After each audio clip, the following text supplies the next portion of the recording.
See, complete. See, complete.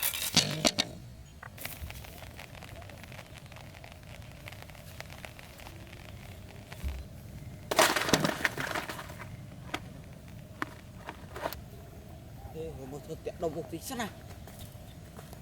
một đồng một xà viên là À, đồng về rồi quá. một đồng về lúc sắt này, đúng rồi quá thì sẽ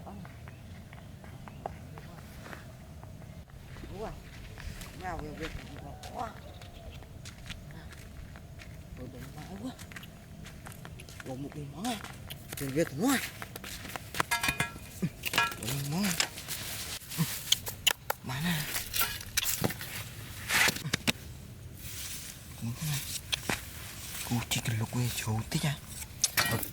sạch ra chỗ đó cứ chành mũi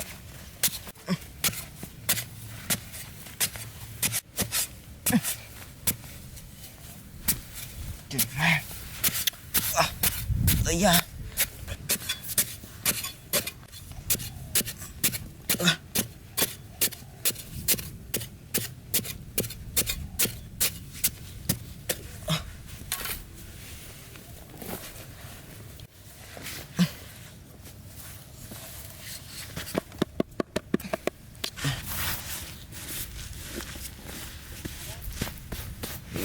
này xả xuống này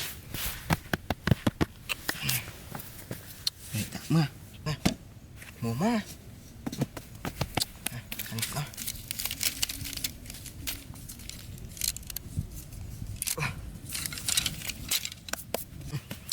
đó này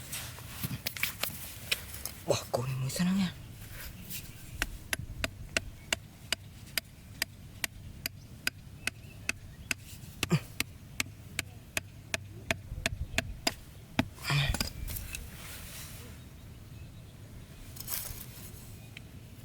thế xem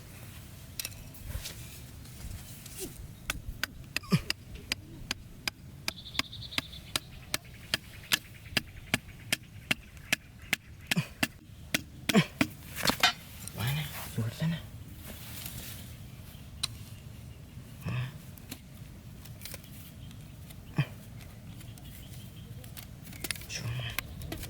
xuống này một cái hết chưa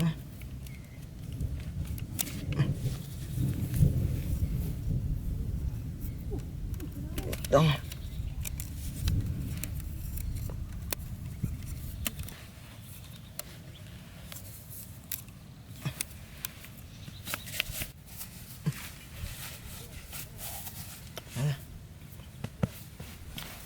bán này ê trời mà bán này bỏ cồn mùi quá bán này ai ơi đi không chứ nào ê trời mà này tao về tao mặc cái mà bán này hụt sao nào mùi bán này rồi tắc mà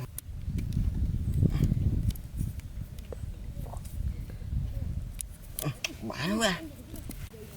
xoay tròn sao này tròn mà chúng mày chụp liếng thế thôi à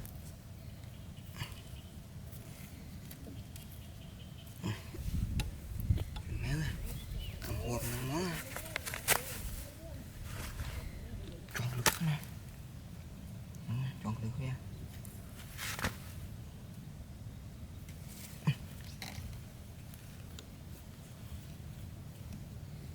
chậm quá quá mà cắt chỗ thế này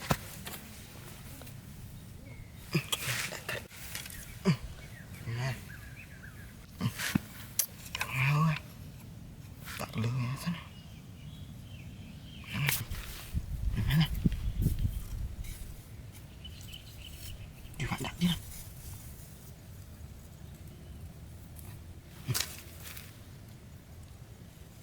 cho bố quạt rồi hả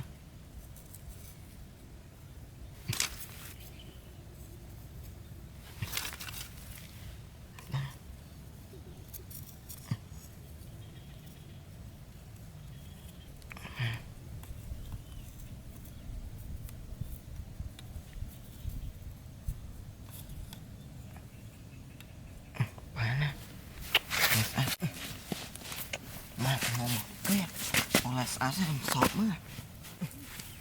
trời ơi mà nè sọt mới mà ngọt đó nè đúng không sao vợ đầu mà tim tương của nhân sĩ tròn bắt si tròn bắt còn ở bậc kia hờ là ông bột ngủ chứ ngục sụp đây bả nè trời ơi muốn nghe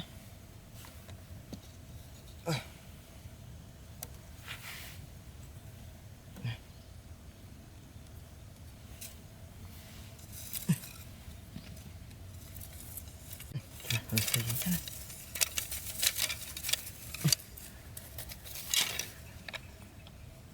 ủa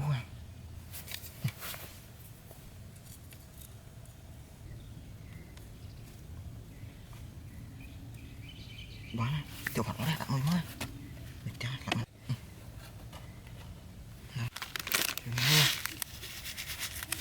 ôi cái chuyện nó bãi này nó mẹ là bỏ ăn thế này chuyện vọt ở đen không bán phí mà ôi cái hấu à tại chấm mưa chuyện vọt ở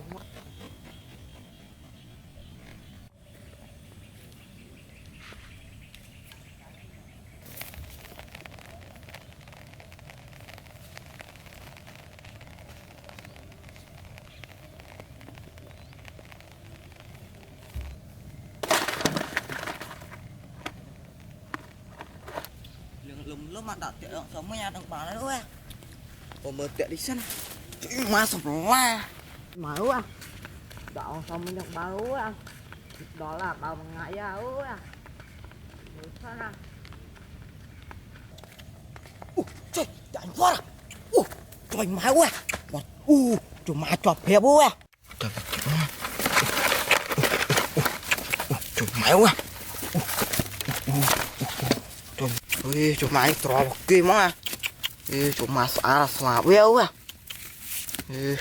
trời má quá phía xả bọc kia má ở màu nấu mà trời má quá xả ra phía xả bọc kia má tích phép kia chồng mà nó bà vô bé liền nó vô chết trời má nó to bọc nó mới trời má vô tani tè muối má nè má ha bạn thiệt quá